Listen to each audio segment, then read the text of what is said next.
Good evening, everyone watching at home and those watching online. Thank you once again for tuning in to Brown Plus TV today. On this particular episode, I'm going to be focusing on some butter naan, and I'm also going to be showing you how to make your very own simple coconut beans. My name is Chef Andy, and as usual, I'm always going to begin the show by introducing the ingredients we'll be working with to give you a perspective of what to expect. So we're going to start from the very front, from your closest left, where we have about 2 tablespoons of regular sugar, a couple of garlic cloves there, some 1 peeled ginger root, and some tomato paste. I've also got some cardamom pods, some curry powder, some turmeric, and some cumin powder. You're also going to need about 50 grams of unsalted butter, 1 large tomato, 1 small piece of green chili, 2 or 3 pieces of medium-sized red onion, 1 can of red kidney beans. You're also going to be using some fresh coriander, some coconut milk, about 3 medium-sized potatoes, some salt and pepper to taste, and of course some flour to make your naan with, and some flour for dusting. So we're going to take a break now. Do take this chance to grab your pens and papers if you're taking notes, and I'll see you in a short while.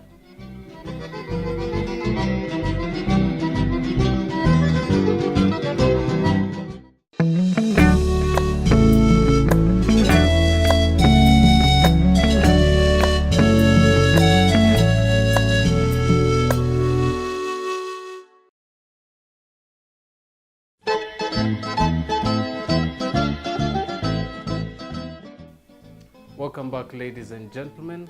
We're going to be taking a nice beautiful journey through a very simple dish. For most of you who may be watching from the coastal end of the country, you might be very accustomed to this recipe, so I'm actually going to be doing this for those of you who don't already know how it's done. We're making coconut beans first off, so very important to start with some condiments which you're going to be cooking first. And for that, we're going to start off by chopping some garlic. So these have already been peeled. Begin by smashing them flat on your board. Proceed to begin to chop.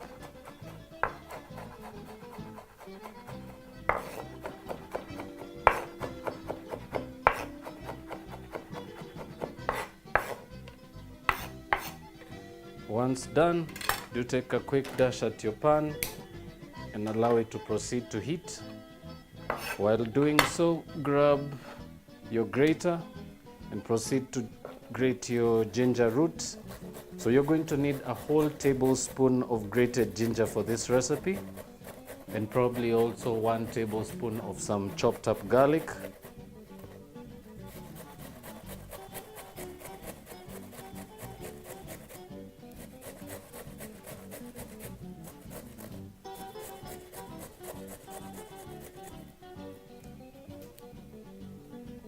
Right, once done, always remember to turn your grater around and remove those bit of ginger specks that are at the back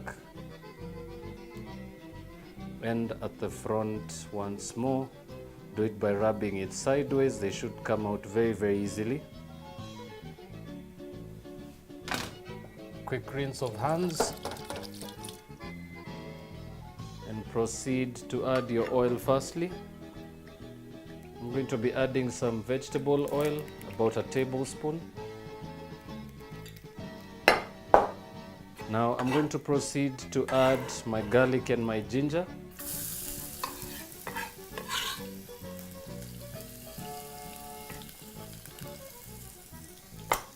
I'm using a wooden spoon fry those for anywhere between a minute to 2. Next up, using a pestle and mortar, or actually a knife as well. You can also be able to do so by hitting this smack hard on your chopping board. I'm going to proceed to break these cardamom pods. So I'm using about 4 to 5 pieces.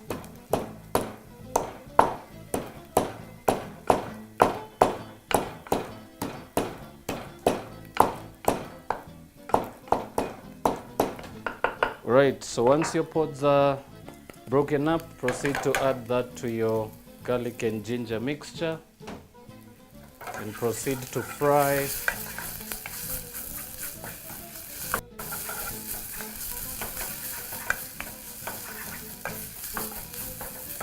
And while that continues, we're going to also add a small dash of water.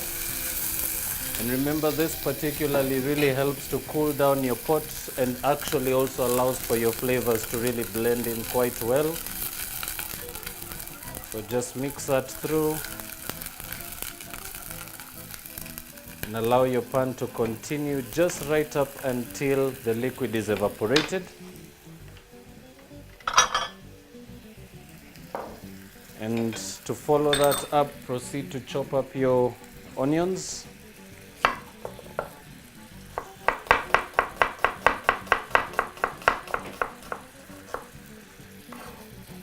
Nice big slices for this particular recipe.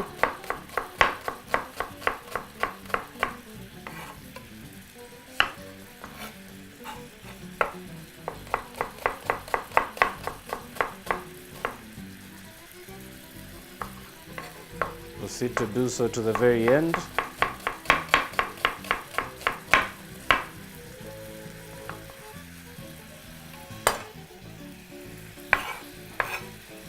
Once done, proceed to also chop your tomato, beginning by cutting a small V incision right towards the stem edges. That should be able to allow for you to remove it very easily.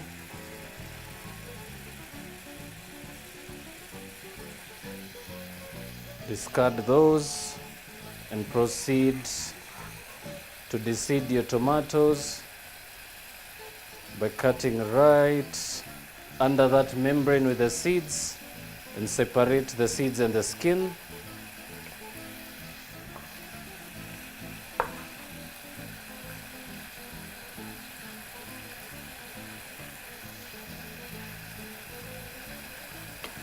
Right, so your liquid is almost completely evaporated at this stage. Proceed to turn your temperature up to medium.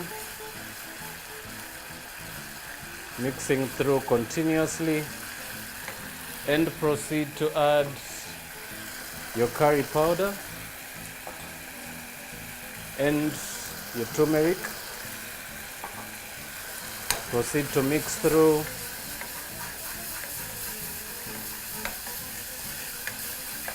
And this should cook into a very, very pasty consistency.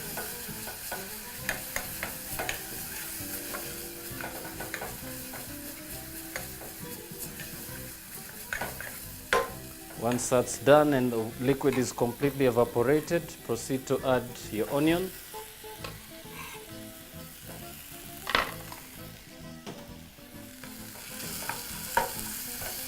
Mix through for about a minute.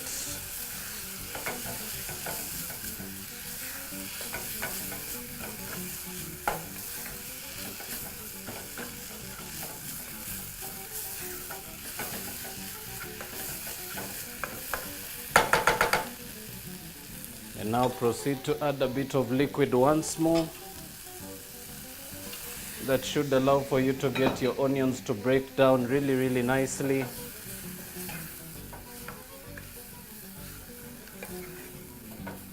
And while that continues to cook at medium temperature, proceed to begin to chop finely your tomatoes. So for the seeds part, we're going to discard that. And now up next, grab the slices of the tomato skins and proceed to cut into very, very precise strips.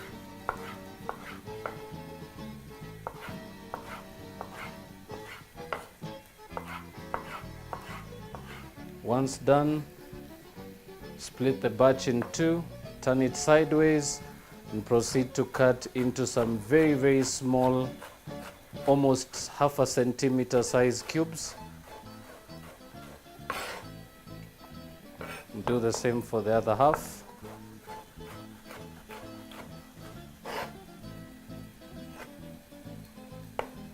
Now, one particular thing I love about this recipe is it always really resonates really well as a light dinner, a very good vegetarian option, and it can also pair up as a beautiful breakfast. For those of you who may actually be accustomed to Swahili food, you may also remember that Swahili people actually have a different kind of bean. We actually use pigeon peas for this particular recipe, but for those of you who may not be able to get pigeon peas, I'm going to be using red kidney beans for this recipe for you to be able to see an also different variation. So proceed to mix through and turn your heat now to high, mixing continuously, making sure to evaporate almost all the liquid. And just before you completely have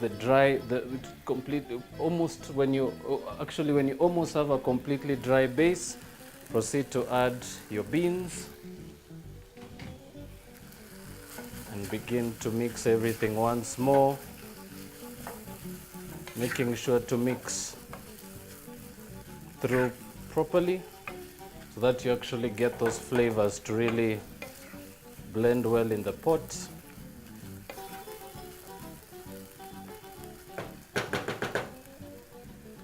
And at this stage, we're also going to proceed to add our tomatoes.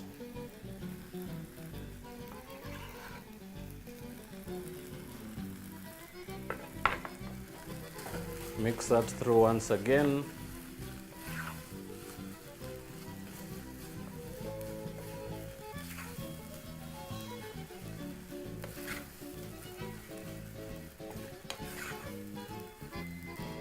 And once done, proceed to level everything with the wooden spoon.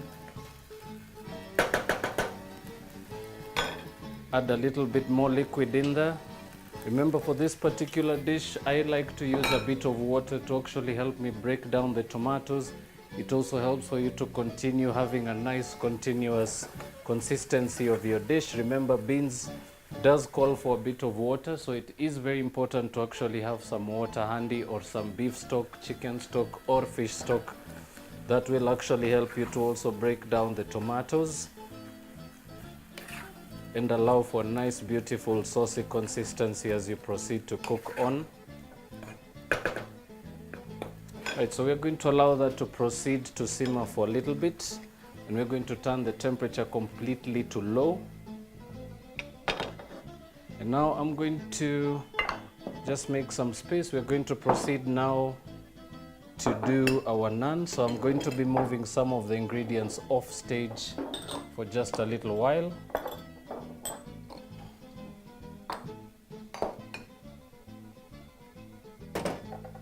So very important to note, to mention as well, naan is preferably served fresh. So if you can be able to do this from scratch, from home, you should actually be able to do it very easily after this recipe. But remember, naan is a very particularly technical recipe for two things. It particularly calls for quite a bit of attention, and it will actually require for you to be quite patient.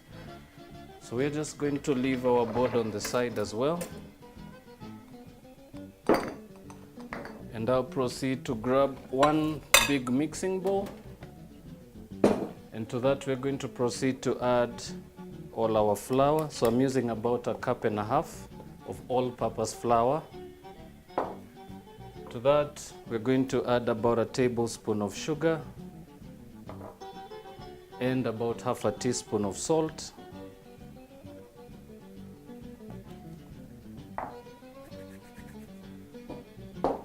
Remember also to keep a bowl of some flour on the side. Remember, you will actually need some flour for dusting through the process. So be sure to actually reserve some flour before you begin the process, and be sure to also reserve almost anywhere of a quarter to a half of the original flour you measure out. Measure out about a half or a quarter of it, reserve that on the side. Just in case you run out, you will actually still have enough flour to proceed to dust. So next up, we're going to proceed to add some water. But first off, using your fingertips, begin to work the flour around the bowl. And this will allow for your sugar and salt to combine.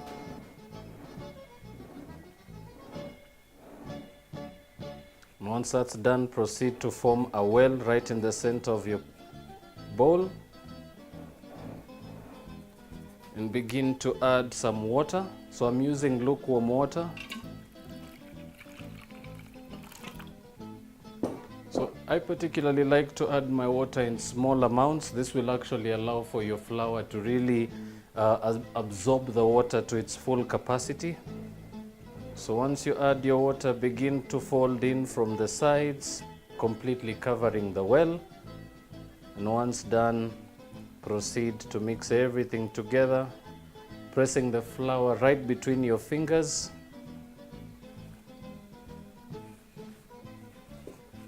Also, always remember to turn your bowl around while you work.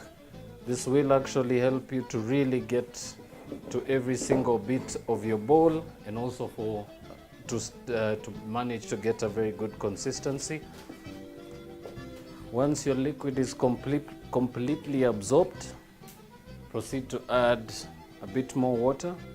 Remember, it's always very handy to add your water in small amounts. You may actually put in too much and it may actually cost you the whole recipe.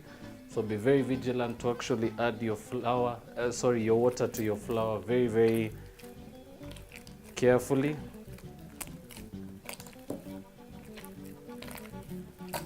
Right, so continue working your dough.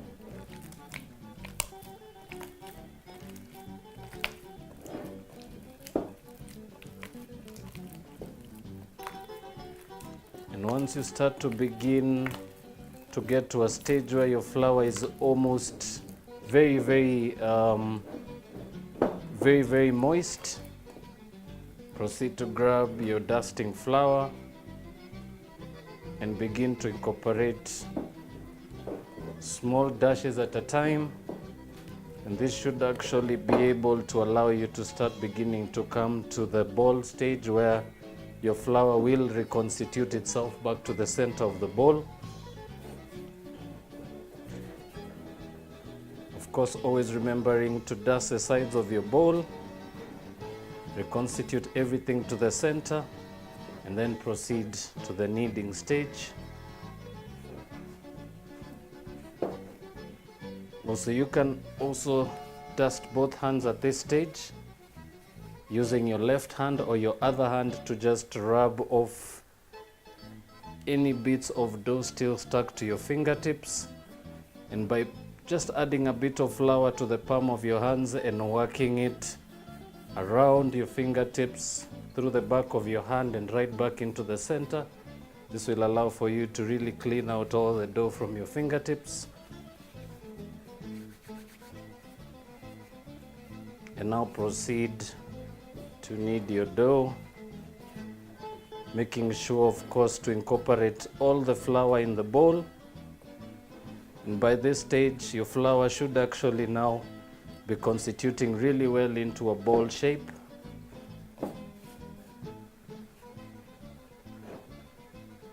And if you notice you do have a bit of excess flour, just proceed to turn your bowl onto the counter, knock it twice, and then just proceed to work. Remember, you are going to be dusting the surface anyway, so this is not a bad technique to actually reduce any excess flour in your bowl.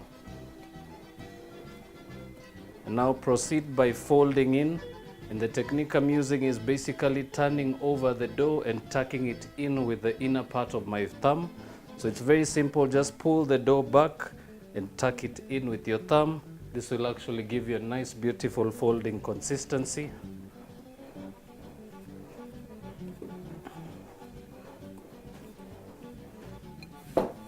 Wipe the sides of your bowl with the dough.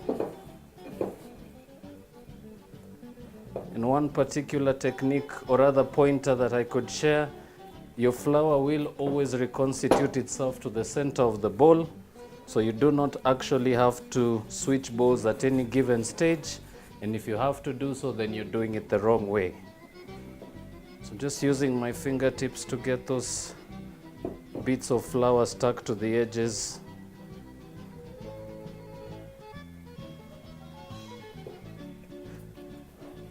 And now proceed to knead. Working your dough continuously while you turn your bowl around.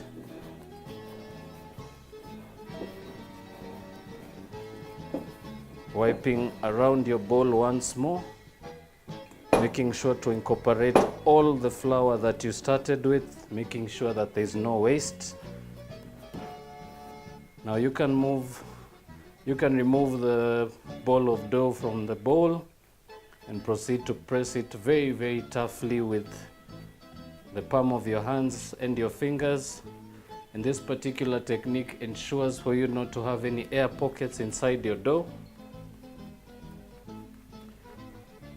And then proceed to just fold everything back to the center, sideways inwards. Reconstitute the ball once more in the palm of your hand. And you can actually now allow that to sit in your bowl and rest slightly, which will actually bring us to the second stage where we're going to knock it down, roll it out, and proceed to cook. But before we get there, I'm going to quickly show you the bowl. So we started off with a clean bowl, and as you can be able to see, all the flour is reconstituted really, really well, and it won't actually give you any reason to switch bowls at all. So just before we finish, dust the bottom of the bowl with some flour, drop your dough in there, dust a little bit over the top. And now proceed to grab a clean muslin cloth or a cotton cloth. Proceed to cover your dough and allow that to sit on the side for just a few minutes. Clean your surface. Of course, not to mention that you should not proceed to throw your flour away. Just wipe it to one corner of the table, and you can just reserve it there because you're not finished. You are going to continue working your dough. You can reserve your flour at one end of your counter, just giving you enough space to proceed to work. Now just bringing your attention back to the beans. Tomatoes are now nicely breaking down. Beautiful aromas coming through. Just going to mix that through very lightly. And I'm now going to add some of my tomato paste. So I'm using about a tablespoon for this recipe.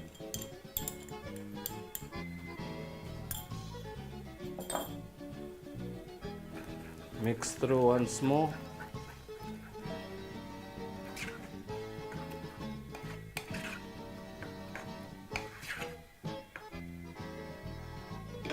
And now proceed to add your coconut milk. So I've got 1 whole cup in the jug here. I'm going to add just about half of that mixture first. Give it a mix, allowing everything to combine very, very well.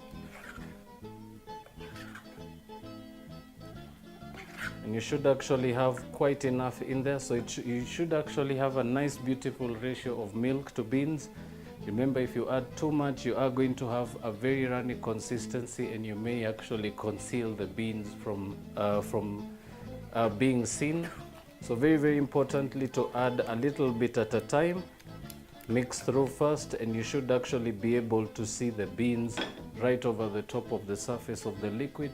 That way you know you've got a nice, beautiful ratio of beans to the coconut. Now just to get to the seasoning stage, very simply, small dash of salt, some grounded black peppercorns,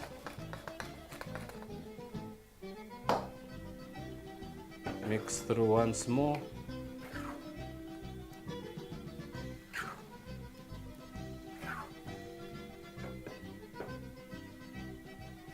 Now we're going to allow that to continue cooking at very low heat. I'm also going to do a bit of a cleanup of my station, and we're going to take a very quick break. I will also remind you to stay tuned to the show. We are not done with the dish. We are going to come back in later, where you're actually going to see how we do the naan, and we're going to go into the simple and final bit, which is to finish off the beans, and we proceed all the way to plating. So do keep your eyes peeled. There is so much more coming. Don't touch that dial. We'll be right back.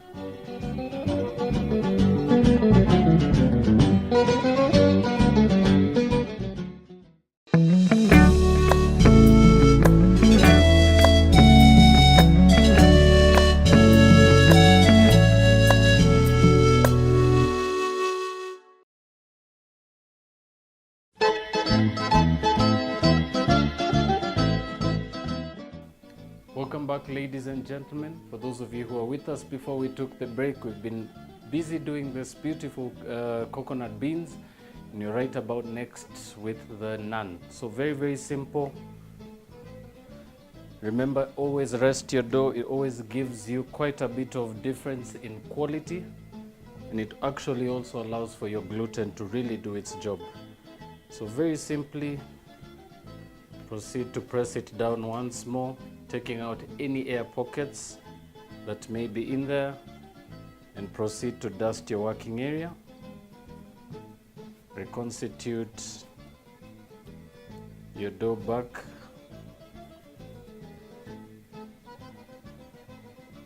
Now at this stage, proceed to use a knife to cut that into 2 portions, and proceed to reconstitute them once more.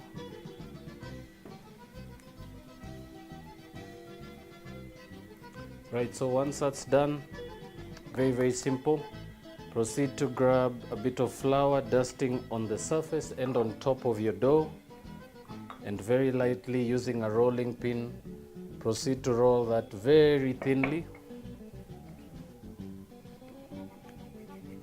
so that we're looking for the thickness of a wrap. Remember, that should be almost 3 to 4 centimeter thickness, very thin, of course. Turn once and proceed to dust and roll out some more. And you can actually be able to make the same naan if you're using brown flour. It won't really make a difference, although we all know that if you're going to be working with brown flour, definitely that has to be someone with a big gluten allergy, or rather with restrictions to having anything with gluten.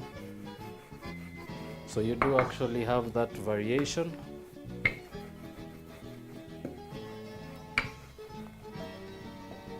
To just finish that off, a bit of flour over the top once more.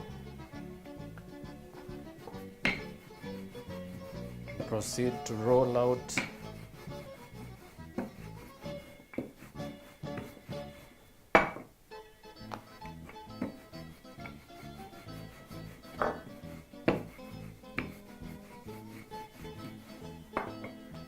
Right, so once almost perfectly thin, as you work your way towards the last and final process of rolling out that first portion, be sure to turn on your pan, allowing it to heat up real quickly.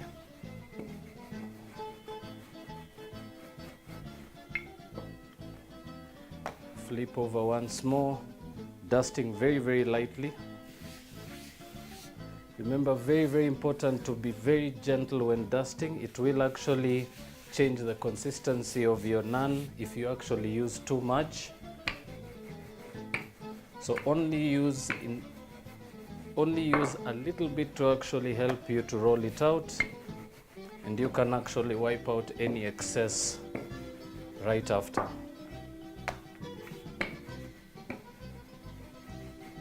Alright, so that's now nice and thin. As I mentioned, very thin. You should actually almost be able to see right through it. And once done, proceed to throw that onto your hot pan. making sure to spread it out and allow for the cooking of the first side. And now just to bring your attention back to the beans, these are now fully cooked. We're just going to turn down the heat completely at this stage and just proceed to add our last and final ingredient. Remember, we want to add a bit of some fresh coriander. So nice batch there. Using a very sharp chef knife, proceed to chop that very coarsely and proceed to discard the stalks. And you can proceed to add that to your beans, giving it one final mix.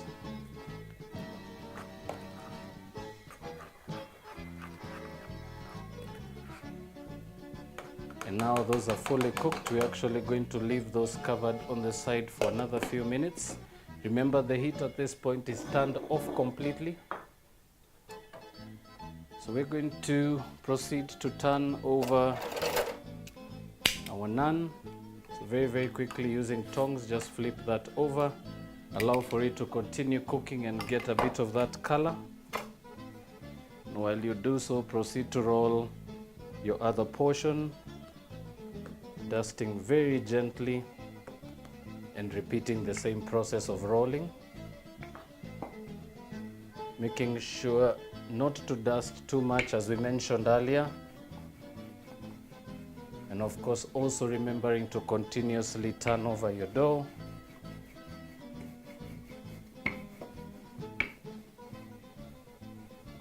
So very gently with your rolling pin, proceed to continue stretching out the dough.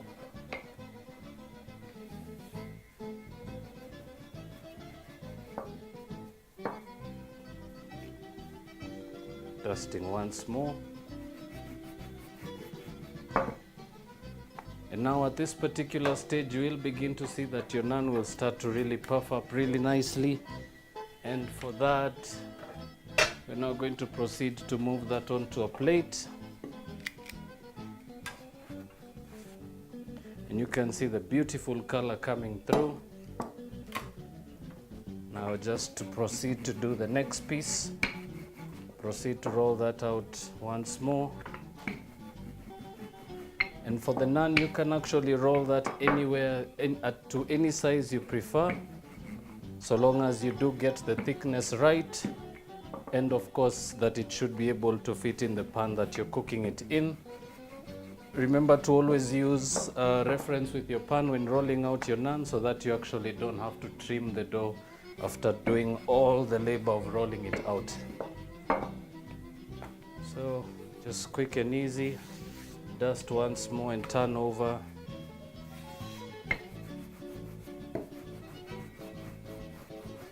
And once more, correcting the thickness. Proceed to work your way towards the outside of the dough.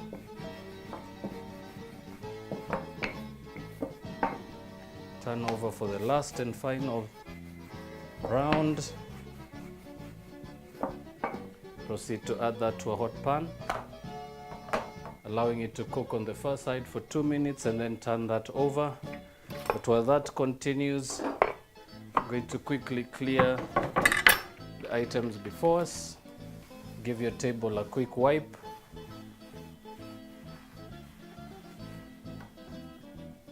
And then something also to mention, remember you're not limited to using red kidney beans. The original Swahili recipe calls for pigeon peas, but there is a big variety of beans out there. You should actually be able to find one that suits your palate. So very easily, we're also going to proceed to melt some butter really quick. Just going to use the inner one.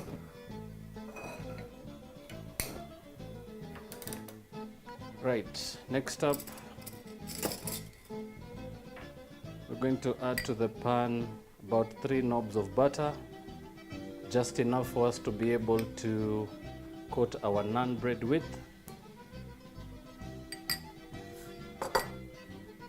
Now just to proceed to the naan, you can proceed to turn that over once it starts to puff up and you can be able to see those beautiful air pockets pop. Proceed to turn once more. And now very gently proceed to also melt down your butter, making sure of course to move it on and off the heat to make sure you don't burn it. I'm using unsalted butter for this recipe, by the way. So nicely proceed to warm that completely until your last knob of butter disappears, and you can now turn off your temperature completely, your heat completely, and allow your butter to cool off very, very quickly on the pan. But while we proceed to do that, we're also going to proceed to finish off our naan. So I normally would use a brush, but for those home users that may not actually own a small palette brush or pastry brush, I'm going to be using some kitchen paper. You can also use a serviette, but be sure to use good quality serviettes, ones that will not actually leave any traces of tissue right over your food. So very, very quickly, just dip that right in the butter and proceed to coat your naan very, very generously over the top.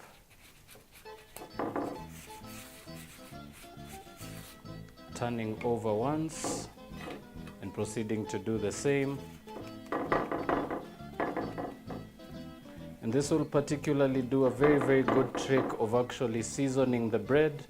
It will also give it a nice, beautiful buttery texture.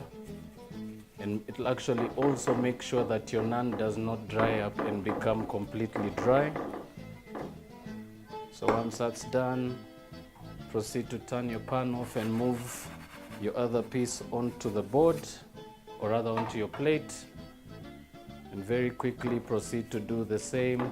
Remember, it's very handy to do so as soon as it comes off the heat, because it will actually begin to dry out quite quickly. So pat that over, turn it once, and just spread that last bit of the butter. And your naan is now ready to serve. You can discard the rest. Now we're going to proceed to grab our plates. And of course we're going to begin firstly by slicing our naan. So very quickly grab your chopping board and proceed to move your naan to the board. Of course, beginning to cut halfway lengthways. Proceed to lift that over the other pieces, turn it to the side, and proceed to cut those 4 into halves.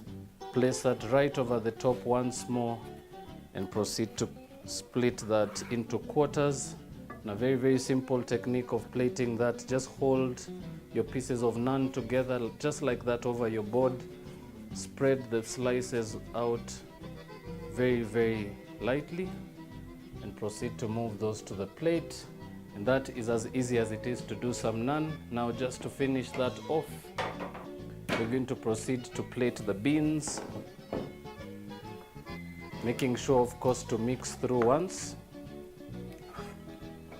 and proceed to scoop your beans into your plate of choice or your bowl if you have a bowl to use. And scoop all your mixture right in there. So basically for this particular recipe, this will actually make a portion for 2 or 1 large adult portion.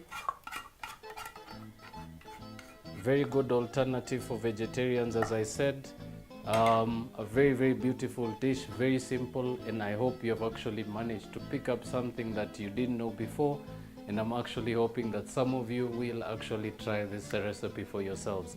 So I'm going to thank you once more for tuning in today. For those of you tuning in from online, thank you so much for being with us today, and until the next episode, God bless and see you soon.